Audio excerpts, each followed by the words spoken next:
যুগে যুগে অগণিত নবী পয়গম্বর এসেছেন, দাওয়াত দিয়েছেন এক আল্লাহর গোলামি করো, আনুগত্য করো, তাগুতকে বর্জন করো। وَلَقَدْ بَعَثْنَا فِي كُلِّ أُمَّةٍ رُسُلًا أَنِ اعْبُدُوا اللَّهَ وَاجْتَنِبُوا الطَّاغُوتَ। আনুগত্য করো, গোলামি করো তোমার সেই প্রভুর, যিনি তোমাকে সৃষ্টি করেছে, তোমার পূর্বপুরুষদের সৃষ্টি করেছে, সে আল্লাহর গোলামি করো।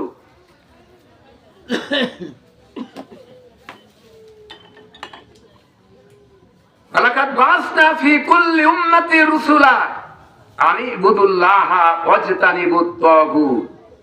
ইরশাদ হচ্ছে, আল্লাহ পাক বলেন, প্রত্যেক জাতির জন্য আমি রাসূল প্রেরণ করেছি, তিনি এসে দাওয়াত দিয়েছে এক আল্লাহর গোলামি করো, আনুগত্য করো, তাগুতকে বর্জন করো।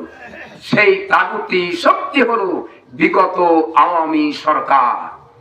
এই আওয়ামী লীগকে আর বাংলার জমিনে ক্ষমতা আসতে দেওয়া হবে না, হবে না, হবে না। কেন হবে না? তারা ধর্মনিরপেক্ষ মতবাদ কায়েম করতে চায়। ধর্মনিরপেক্ষবাদের মত অনুসারী কোন নবী, কোন পয়গম্বর, কোন বুজুর্গ, কোন আলেম, কোন হাফেজ ছিলেন না, সব ছিলেন ধর্মের পক্ষে।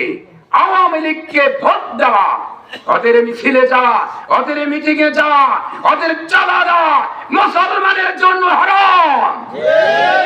মুসলমান পায়তারা চলছে। বাংলাদেশের জাতীয় আগামী নির্বাচন বানচালের ষড়যন্ত্র চলছে। ওদের মাথা হেট নড়ে গেছে, দেখছি বাংলাদেশে আলেমরা ক্ষমতা যাচ্ছে, অবস্থা ভালো না জরিপে। তখন তারা কি করলো?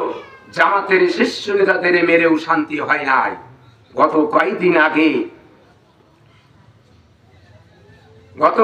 আগে শহীদ ওসমান হাদিকে দুনিয়া থেকে তারা বিদায় করে দিল ভারতের ইঙ্গিতে। কারণ ভারত চিনেছিল হাদিকে, ভারত চিনেছিল আল্লামা সাঈদীকে। এরা যদি থাকে, ভারতের আধিপত্য বাংলার জমিনে হবে না। এই জন্য টার্গেট করে তাদেরকে শেষ করে দিয়েছে। এক সাঈদী, এক হাদিকে হত্যা করলে বাংলাদেশ ভারত হবে না। তোমাদের স্বপ্ন বাস্তবায়ন করতে দেওয়া হবে না। অসংখ্য সাঈদী, অসংখ্য হাদি বাংলার জমিনে পড়ে আছে। বাংলাদেশ কারো বাবার নয়। এদেশ খালিদ বিন ওয়ালিদের, এদেশ শহীদ তিতুমীরের, এদেশ হাজী শরীফুল্লাহ, এদেশ ছাত্র সমাজের, এদেশ হাদির, এদেশ আল্লামা সাঈদীর। বাংলাদেশের অভ্যন্তরে আওয়ামী বাকশালী সহ ভারতকে নাক গলাবার সুযোগ আর দেওয়া হবে না। ওরা যদি আসতে চায় সুযোগ দেবেন? কারা কারা দেবেন না একটু হাত তুলে দেখান। মাশাআল্লাহ, আল্লাহ কবুল করুন, আমিন। আমাদের প্রস্তুত থাকতে হবে, প্রস্তুত থাকতে হবে। কামারখন থানাধীন পাইকশা থেকে আমি জানাইতে চাই ভারতকে, তোমার টাকা বেশি থাকতে পারে, তোমার জনসংখ্যক বেশি থাকতে পারে, তোমার ভূখণ্ড বড় থাকতে পারে, সেই তুলনা বাংলাদেশের জমিনে মুসলমানের বড় একটি হাতিয়ার আছে। সেই হাতিয়ারের নাম কি? জোরে বলেন কি? ঈমান। বাংলাদেশের মুসলমানের শরীরে এক বিন্দু রক্ত থাকতে শয়তানের তৈরি করা ধর্মনিরপেক্ষ মতবাদ বাংলার জমিনে কায়েম হতে দেওয়া হবে না, হবে না, হবে না। যারা এখনো মানুষের তরিকার নেতারা পিছনে ঘোরো, লাভ হবে না। ফিরে আসো সোনার টুকরা সন্তান ছেলেরা, ওরা তোমাদের উপকার করবে না।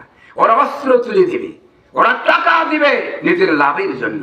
যারা কোরআন হাতে তুলে দেয়, নামাজের কথা বলে, সেই দলের সাথে আসো। ওই সমস্ত নেতারা হাসরের ময়দানে অনুসারী ছিলেন, তখন অনুসারীরা কি কথা বলবে? কোরআন আল্লাহ পাক বলছেন, ইন্না কুন্না লাকুম তাবান ফাহাল আনতুম মুগনুনা আন্না মিন আযাবিল্লাহি মিন শাইইন। অনুসারীরা বলবে, ও নেতা সাহেবরা, তোমরা মানুষের তৈরি করা আইন প্রতিষ্ঠার জন্য চেষ্টা করতে বলেছিলে, তোমাদের কথা মতো তাই করেছি। তোমরা বলেছো হরতাল করো, হরতাল করেছি। তোমরা বলেছো ইসলামের বিরুদ্ধে আন্দোলন করো, তাই করেছে। তোমরা বলেছো ইসলামের পক্ষের লোকদের ধরে ধরে জেলে ঢুকাও, মিথ্যা মামলা দিয়া ফাঁসির কার্যকর করো, তোমাদের কথা মতো তাই করেছে। আজকের কঠিন হাসরের ময়দানে আল্লাহর গজব আসতেছে, এই গজব থেকে আমার কি একটু বাঁচাতে পারো? কারা বলবে? যারা এই সব নেতার কথা মতো চলছে দুনিয়া, ওরা বলবে। কোন নেতা? যাদের চরিত্র বলতে কোনো কিছু নাই, নামাজ নাই, রোজা নাই, হজ নাই, মানুষের তৈরি করা আইন প্রতিষ্ঠার জন্য চেষ্টা করে, নিজের স্ত্রী বেটি রেখে হাজারো পর নারীর সাথে অবৈধ সম্পর্ক স্থাপন করেছে, সেদিন ওই নেতারা কি কথা বলবে? কোরআন আল্লাহ পাক বলেন, আল্লাহ পাক কোরআনে কারিমে বলেন, ওই নেতারা সেদিন বলবেন যে আমরা, আল্লাহ যদি আমাদেরকে হেদায়েত করতেন, আল্লাহ যদি আমাদেরকে হেদায়েত করতেন, পথ দেখাতেন, তাহলে আমরা তোমাদের পথ দেখাতাম। অতএব অধৈর্য হও, বিরক্ত হও, আজাজে নাম সবার না মালানা মিন মাহিস, কোনো উপায় নাই, তোমাদের অবস্থাও যা আর আমারও অবস্থাও একই, চলে একসঙ্গে জাহান্নামে যাই। দুনিয়ার সাধারণ নেতা জাহান্নামে যাবে, কর্মীদেরকেও জাহান্নামে নিয়ে যাবে। জাহান্নামে দিতে চান? ওদের দিকে যাওয়া যাবে না। কিন্তু মুহাম্মদ সাল্লাল্লাহু আলাইহি ওয়াসাল্লাম যাদের নেতা, তিনি ফাঁকি দেবেন না, ঠকাবেন না। লক্ষ কোটি জনতা হয়রান হয়ে বিশ্ব নবীর কাছে চলে যাবেন, আল্লাহর নবী সিজদা পড়ে কাঁদতে থাকবেন। আল্লাহ পাক দেখে বলবেন, আমার হাবিব, আজকে তো কান্নার সময় নয়, মাকামে মাহমুদ দান করেছি, আপনাকে হাউজে কাউসার দান করেছি, কেন কাঁদছেন? নবীজি বলবেন, রব্বুল আলামিন, কেন কাঁদবো না? আমি দেখতে পেলাম তোমার ফেরেশতারা আমার উম্মতদের ধরে ধরে জাহান্নামে নিয়ে যাচ্ছে। আল্লাহ পাক বলবেন, আমার হাবিব, মেজেস্টিসি পার দেয়া গেল, আপনি আপনার উম্মতদের ধরে ধরে জান্নাতে নিয়ে যান। সুবহানাল্লাহ। ইসলামের পক্ষে যারা থাকবে সেই নেতারা কোথায় নেবে? জান্নাতে। হযরতে আয়েশা সিদ্দিকা রাদিয়াল্লাহু তাআলা আনহা বলেন, ইয়া রাসূলুল্লাহ, অসংখ্য নবী পয়গম্বরের ভিতর থেকে আপনার উম্মতদের কেমনে আপনি চিনবেন?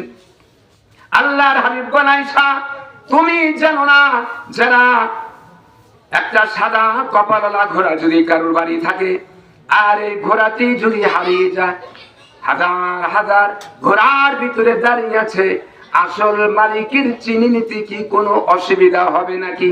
বলে মোটেও না।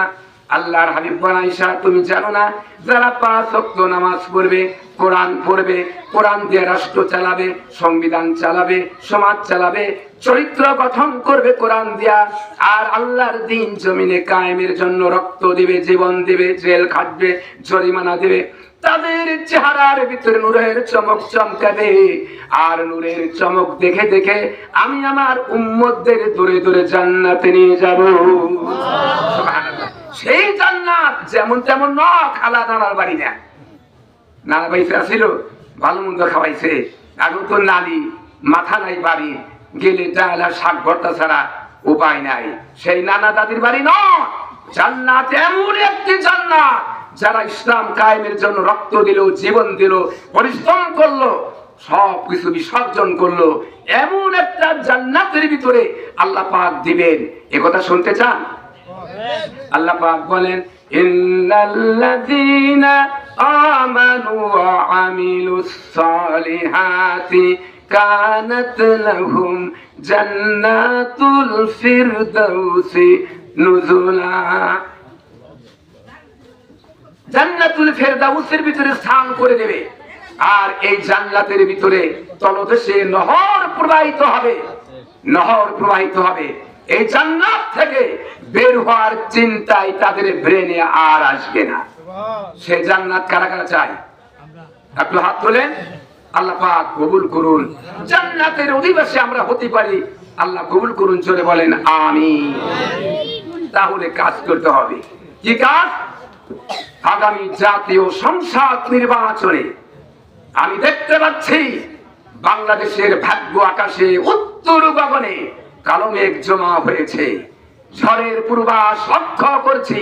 মোকাবিলা করে সক্ষম ভাবে প্রতিদ্বন্দ্বিতার মাধ্যমে কোরআনকে যদি পার্লামেন্টে পাঠাতে না পারেন, কোরআনকে রাষ্ট্রীয় পর্যায়ে নিতে না পারেন, 7 লক্ষকে যদি ক্ষমতা দিতে না পারেন, তাহলে আমি দেখতে পাচ্ছি এমন এক অন্ধকার গাঢ় কালো অমাবস্যা রাত্রি আসতে পারে যার সুবে সাথে খাওয়া অসম্ভব।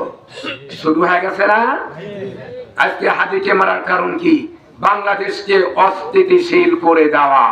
ভারত বলেছে বাংলাদেশকে অস্থিতিশীল তৈরি করো, টার্গেট করে করে শেষ করে দাও। তখন সেনা প্রধান সুযোগ পাবে বাংলাদেশকে রক্ষা করতে হলে, জাতিকে রক্ষা করতে হলে আমাকে দায়িত্ব নিতে হবে। সেনাবাহিনী দায়িত্ব নিয়ে মাশাআল্লাহ আইন তৈরি করে আপনার বিএমকে আবার আনার ব্যবস্থা করবে। এই হলো পায়তারা। এজন্য কোরআনের রাজ কায়েম করতে হবে। আপনারা কি চান জাতির ভাগ্যের পরিবর্তন হয়?